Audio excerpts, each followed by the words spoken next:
The morning sun peeked through the blinds as Special Agent Devin Taylor stared at the folder on his desk. His coffee had gone cold, forgotten as he read through the troubling reports from Oakwood for the third time. Numbers didn't lie. The arrest rates for black citizens were 5 times higher than for white residents, and complaints of police brutality had been systematically buried. Devin ran his hand over his close-cropped hair and sighed. After 12 years with the FBI, he'd handled everything from bank robberies to terrorist threats, but this assignment felt different, more personal. Oakwood sat just 50 miles from the small town where he'd grown up, where he first learned that some people would only ever see his skin color, never his character. A knock at his office door interrupted his thoughts. Director Powell entered without waiting for a response. "You've read the files?" she asked, leaning against the doorframe. "Yes, ma'am. Looks like Oakwood PD has some explaining to do." "That's putting it mildly." She crossed her arms. "The Justice Department has been watching Chief Whitman for years, but he's careful. Covers his tracks. The few complaints that make it through mysteriously disappear or witnesses suddenly change their stories." "Intimidation tactics," Devin nodded. He'd seen it before. "Exactly. And the mayor backs him completely. Claims Whitman's tough policing has kept crime rates down." Powell's mouth tightened into a thin line. "But we've got 16 cases of suspected civil rights violations in the past year alone. Something's very wrong in Oakwood."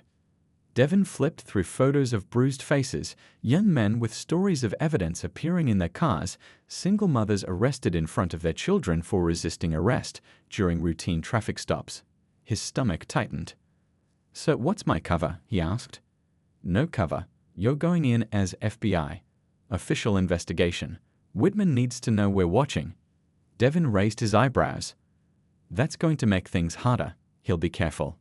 "Maybe. Or maybe he'll get angry. People like Whitman hate being questioned, especially by—" She didn't finish, but she didn't need to. Devin understood. A black federal agent questioning a white police chief's authority in a southern town, it would push buttons. Dangerous buttons. "We need concrete evidence," Powell continued. "Something that will stick in court. Witness statements, documentation of pattern and practice, anything that proves Whitman is running a corrupt department." Devin closed the folder and stood up. "When do I leave?" "Tomorrow morning.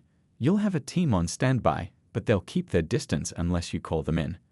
We don't want to spook the whole department if there are some good officers we can turn."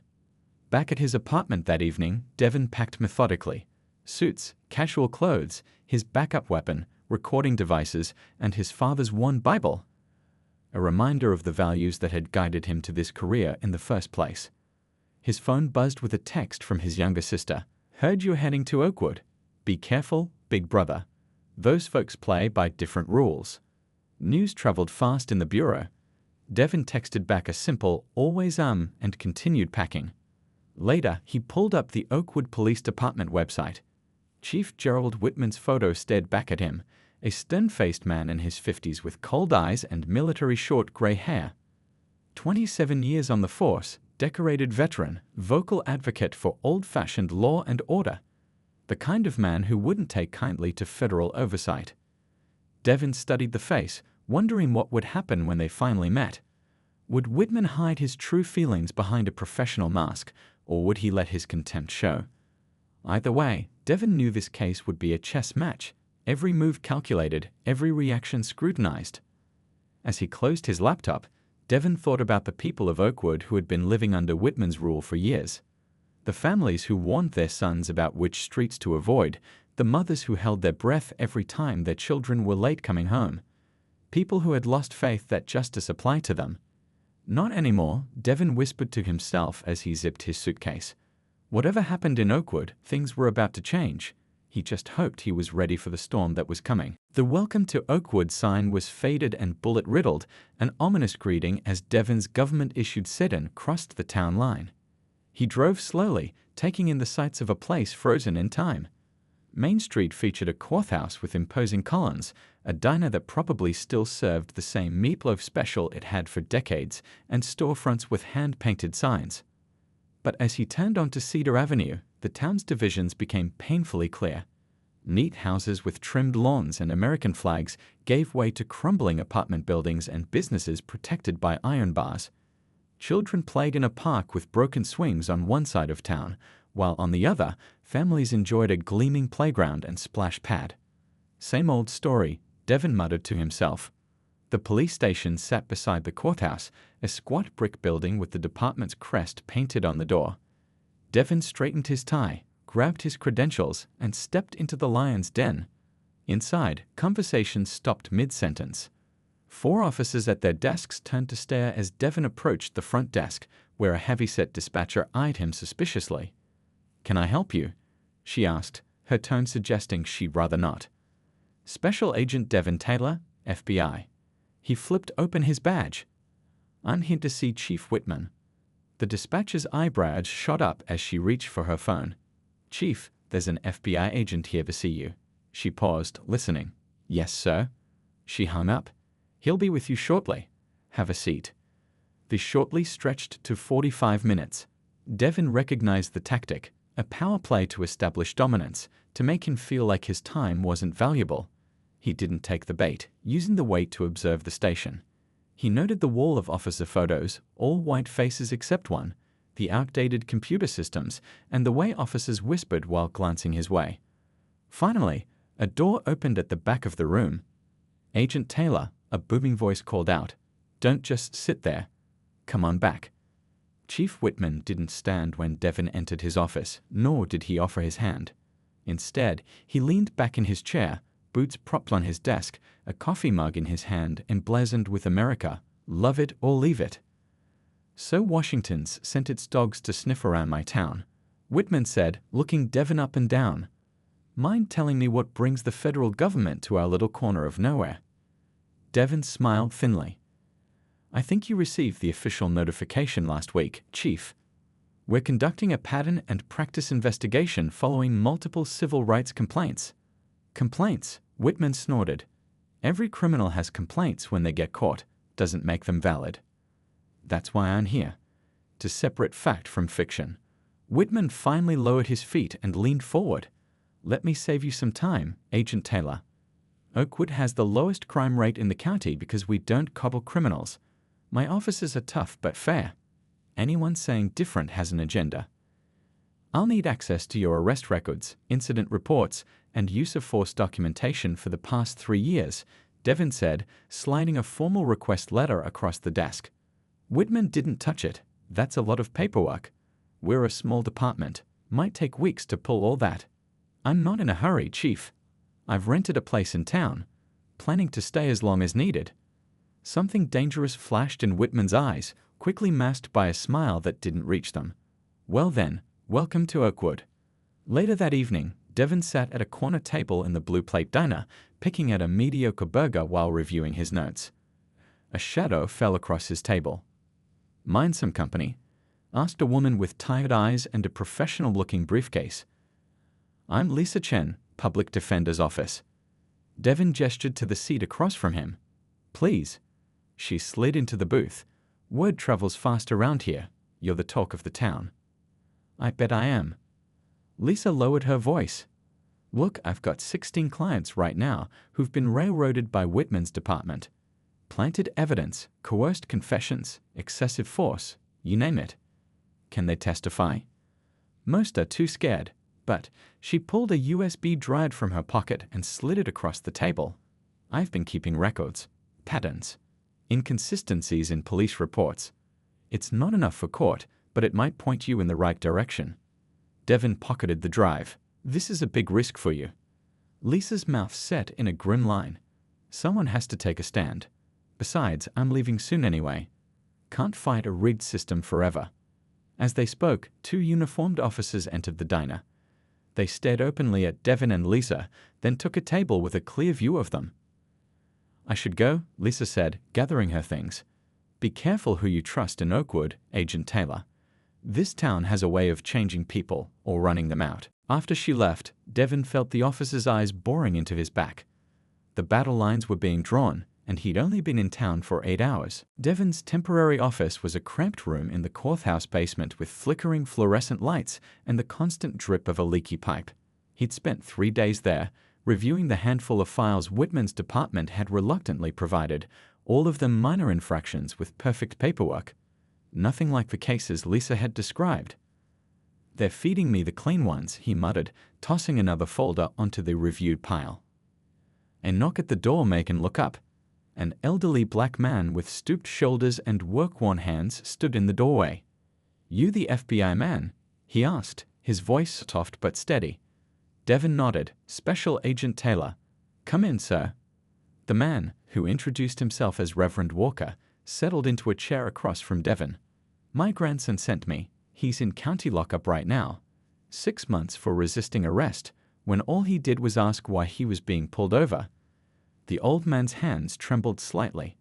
"Third young man from my congregation locked up this year on flimsy charges."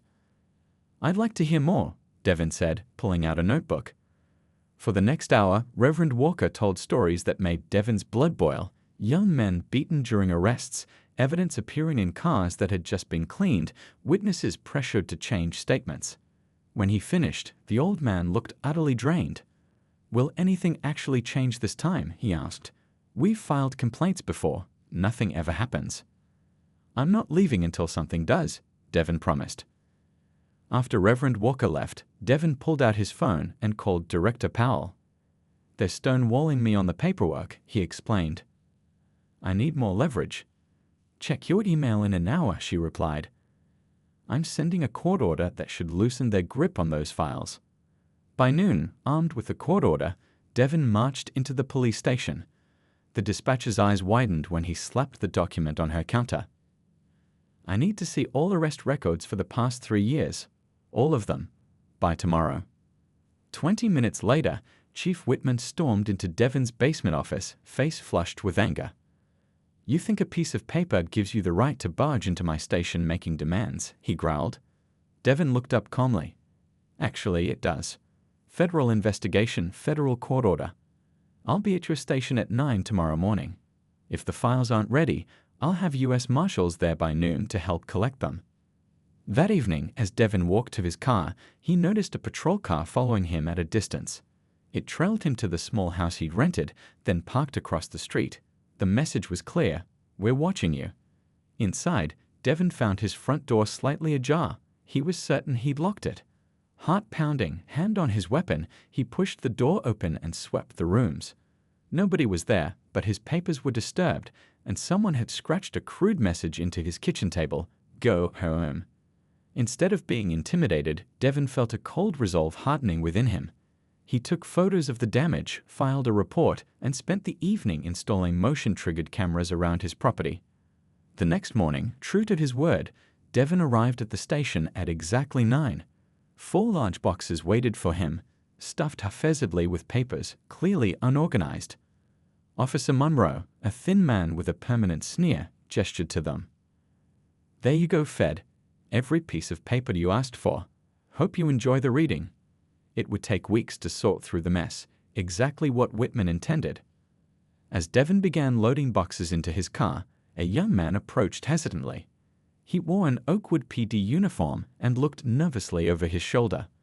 "Officer Reed," he said quietly, offering no handshake.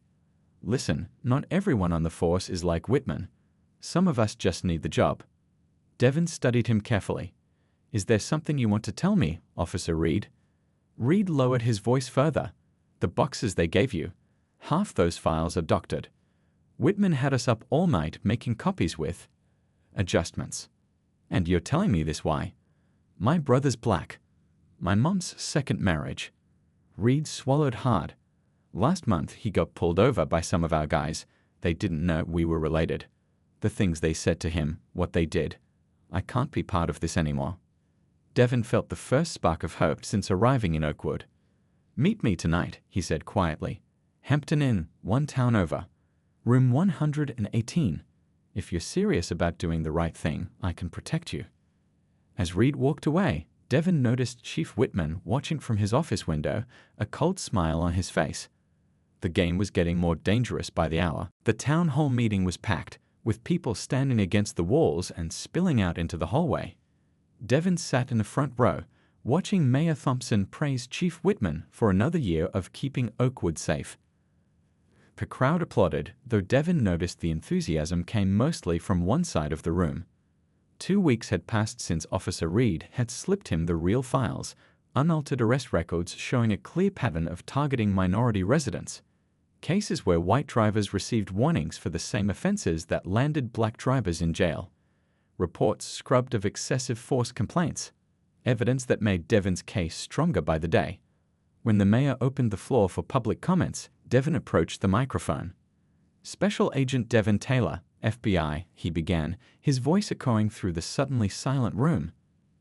"I'd like to share some preliminary findings from our ongoing investigation." Mayor Thompson shifted uncomfortably. "Agent Taylor, this isn't really the appropriate forum." "Actually, sir, it's exactly the right forum," Devin countered. "The people of Oakwood deserve to know what's happening in their police department." Using a simple chart he prepared, Devin laid out the numbers. Black residents were 7 times more likely to be arrested than white residents for the same offenses. Use of force was documented in 68% of arrests involving minorities, compared to 17% for white suspects. "These aren't opinions," Devin concluded. "These are facts taken directly from Oakwood PD's own records." Chief Whitman surged to his feet. "This is outrageous. You come here with your Washington agenda, cherry-pick statistics to fit your narrative." "Are you claiming these aren't your department's own numbers, Chief?" Devin asked calmly. "I'm saying you're twisting them to serve your purpose." Whitman's face had turned an alarming shade of red. "You people always do." A murmur ran through the crowd at the thinly veiled slur. "And what people would that be, Chief?"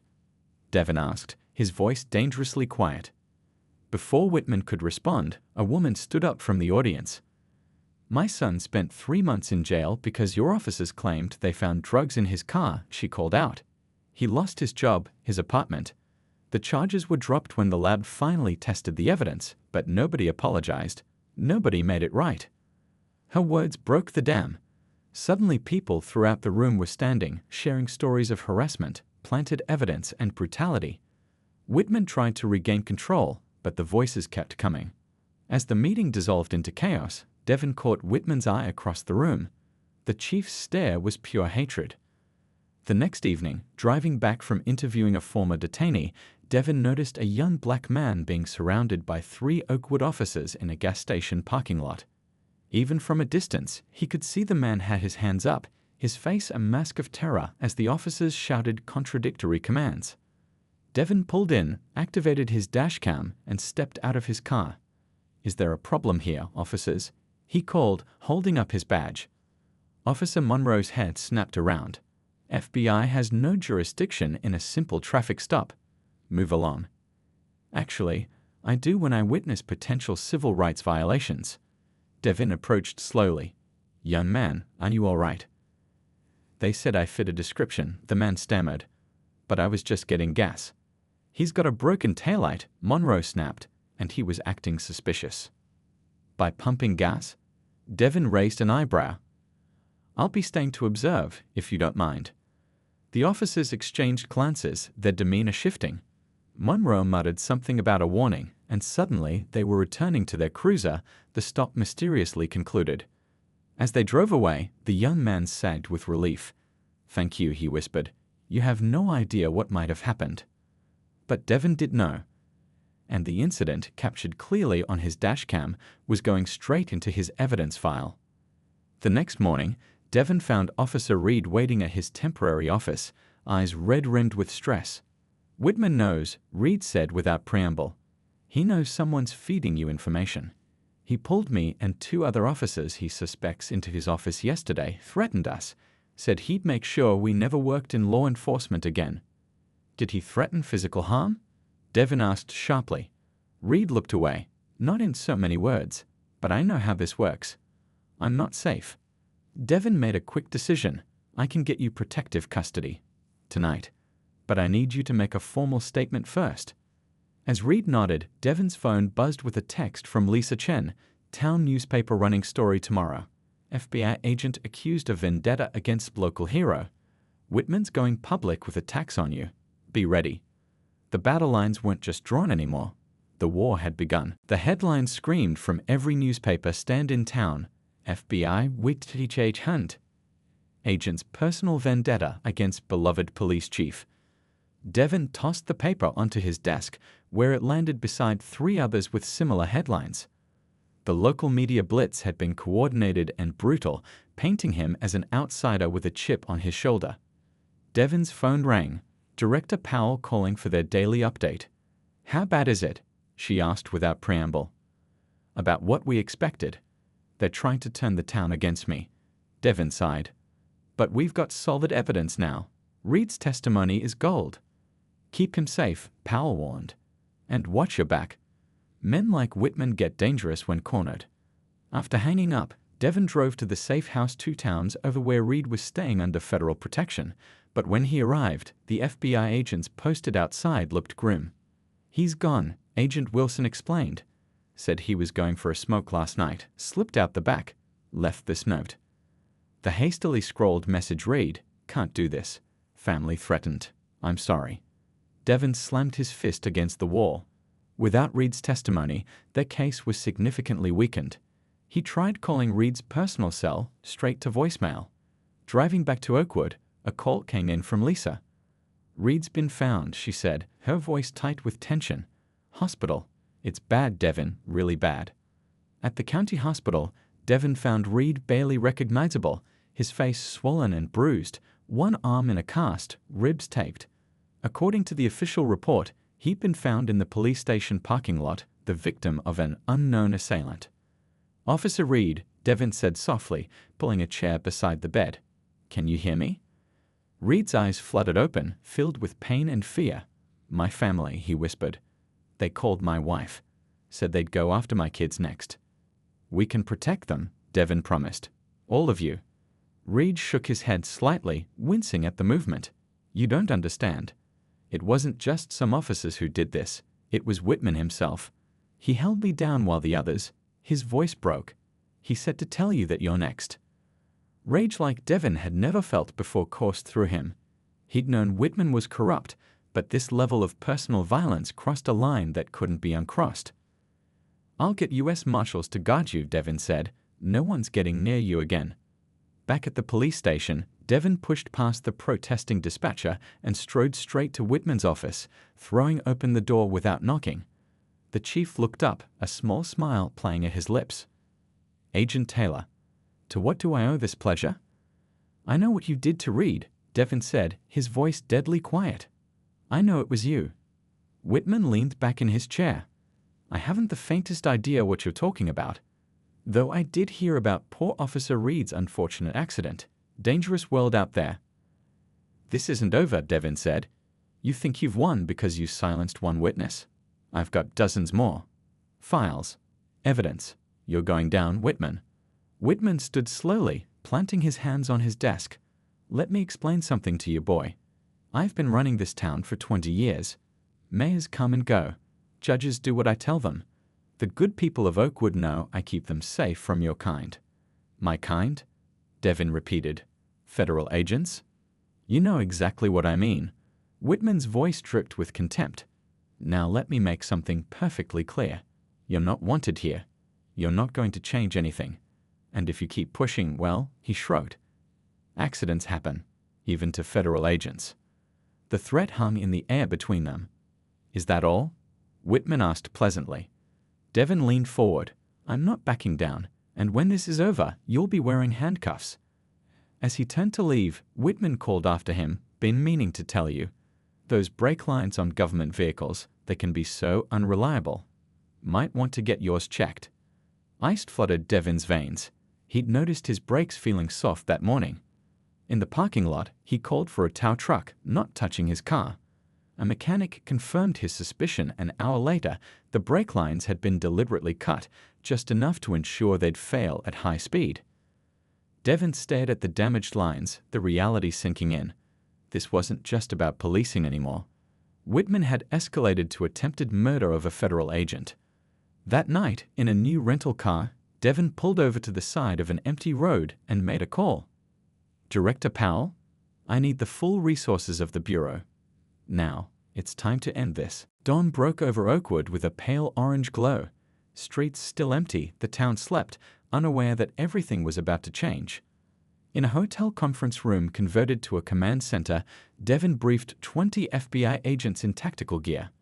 Maps of the police station covered the walls, photos of Whitman and his closest officers pinned beside them. "We move in synchronized teams," Devon explained. "Chief Whitman and 4 senior officers are our primary targets. They'll be arrested on multiple federal charges including civil rights violations, corruption, witness tampering, and attempted murder of a federal agent." Director Powell added, "Local media has been alerted. They'll be outside the station in 30 minutes, which gives us time to get in position. Remember, this isn't just about arrests, it's about showing the people of Oakwood that justice still exists." At exactly 6:00 a.m., black SUVs surrounded the police station. Agents moved swiftly, some securing exits while others entered through the front door, where the night dispatcher froze in shock at the sight of FBI vests and drawn weapons. "Federal agents," Devon called out. "Everyone stay where you are." Most officers on the night shift surrendered immediately, hands raised. Officer Monroe tried to reach for his weapon but stopped when 3 agents trained their guns on him.